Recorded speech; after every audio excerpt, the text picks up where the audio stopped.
very different situation, different opponents, different styles of fighting. So it's not. I can't really quite compare the fight, side by side. But it does face challenges. Every time you move up in weight, fighters are bigger, naturally bigger. They can take a bigger punch. They can give a better punch too. They're heavier.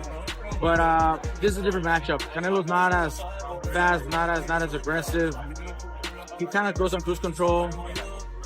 He's not one to use his strength as size to dominate all the time. Sometimes, like I say, he's cruise control, which allows Crawford, I think, to fight a little bit more comfortable. Crawford's IQ, I think, is superb. So I'm actually... Not only did he pick Crawford to beat Canelo, he broke it down step by step like he was scripting Canelo's downfall. And before fans could even catch their breath, boom, Deontay Wilder jumps in. I'm ridden with Crawford, no politics, no filters, just raw instinct. The bronze bomber sees what the world's starting to realize. Punch, box, switch, from left-handed to right-handed, just make it complicated for Canelo and win a decision. You're not going to hurt him, so win a decision. Power means nothing. If ring IQ takes over, the hype is exploding, and we're not even in fight week. It's more than a fight. It's a collision of minds, muscles, and legacy. This isn't about raw power, it's about mastering the science of the ring. Crawford isn't trying to go toe-to-toe with S strength. He's looking to outthink the lion in his own jungle. Movement, timing, rhythm shifts, chess. Gonna win. I think Crawford's gonna win. You think Crawford? I think Crawford's gonna win. By decision? By decision.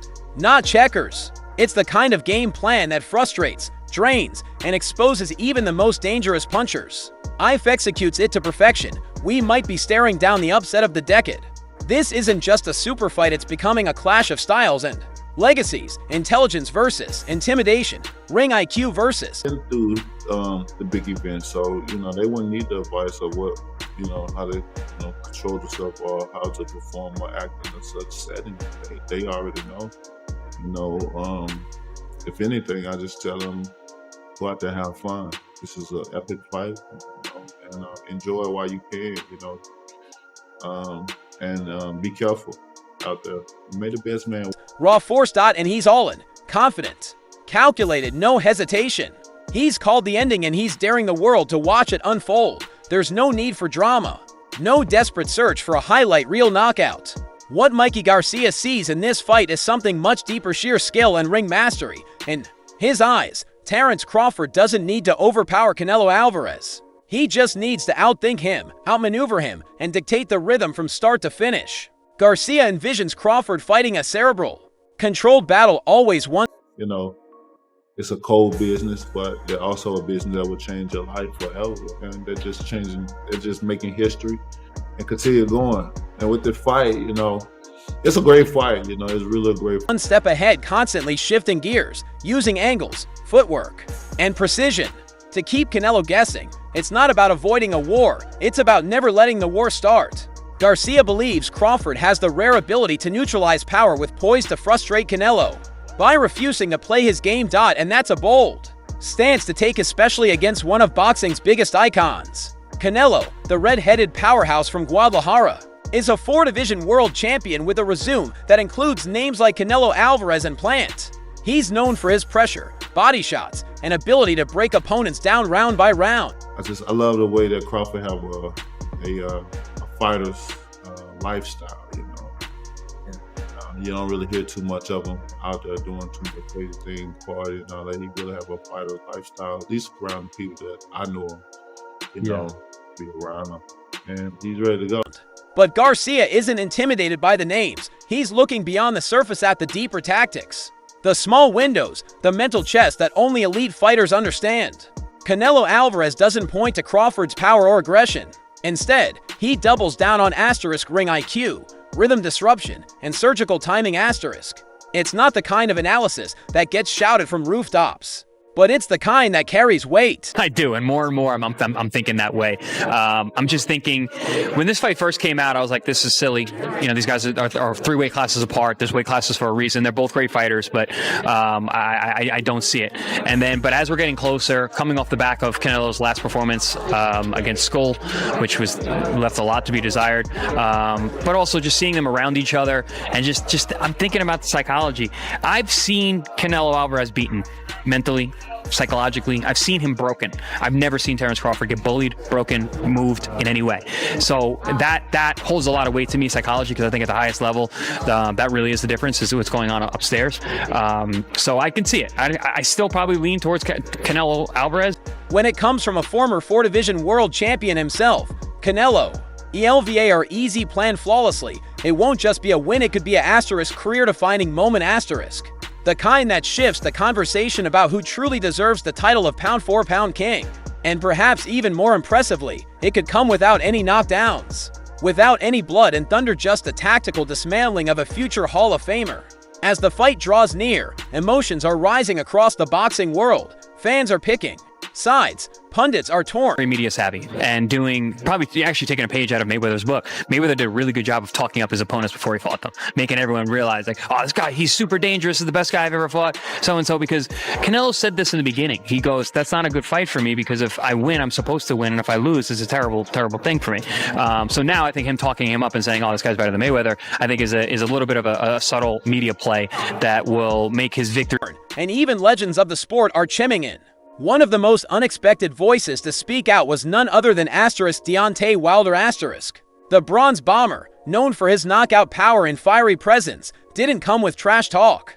He came with respect and conviction. Wilder made it clear he's backing Crawford. Preparation is going to definitely be everything.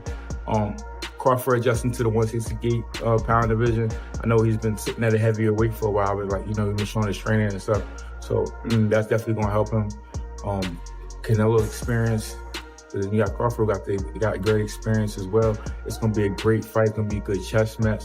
I expect a great fight. If I had to favor somebody, I would just pick Canelo because of the weight disparity. Canelo is naturally sits really well at 168, and it's just always tough for a guy to come to 168 and come from that many weight classes up and do something like that. If he does it, if anybody can do it. Crawford, not because of hype, but because he sees something special. In his words, it wasn't about siding with the favorite or making a safe prediction. It was about what felt right about backing a fighter whose talent speaks louder than his words, and whose ring intelligence could prove to be the ultimate. And, Canelo is really, Canelo's going to be Canelo, man. He's really, I think all the variables lie on Crawford. Absolutely. Crawford is confident, but Crawford is outside of his zone. It's all about the training camp, the preparation, the extra weight, but still being agile, I believe that it's tactics and game plan. I hope he works behind that jab. I hope he works behind the feint. This fight has become more than just a main event. It's now a referendum on style, intelligence, and the future of boxing itself, as the lights prepare to shine on fight. Like when Charlo got dropped, right? After he got dropped, he never got dropped again.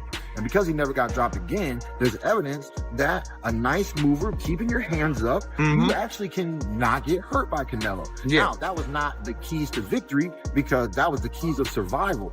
But survival and tactics of not getting hit. The game of boxing is hit and not get hit. Absolutely. So to have the defense, to use the legs, Crawford's his own kind of fighter, so I'm not going to tell him to fight like Charlo, move like that, but box harder, throw more.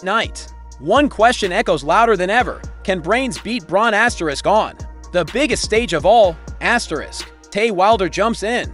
I'm ridden with Crawford, no politics, no filters, just raw instinct. The Bronze Bomber sees what the world's starting to realize: power means nothing if ring IQ takes over. The hype is exploding, and we're not even in fight week. It's more than a fight. It's a collision of minds, muscles, and legacy. An opponent like this in a long time. I think Canelo's going to have to go back to the Caleb Plant fight and look that good, that active, that, you feel me, moving with that type of grace to beat Terence Crawford. Because weight ain't going to make the difference. It ain't going to be the weight. It's going to be the skill set. It's going to be the skill set and how bad. This isn't about raw power, it's about mastering the science of the ring. Crawford isn't trying to go toe-to-toe with strength. He's looking to outthink the lion in his own jungle. Movement, timing, rhythm shifts, chess, not checkers. It's the kind of game plan that frustrates, drains, and exposes even the most dangerous punchers. IF executes it to perfection, we might be staring down the upset of the decade. This isn't just a super fight, it's becoming a clash of styles and legacies, intelligence versus intimidation, ring IQ versus raw force. And he's all in, confident, calculated, no hesitation.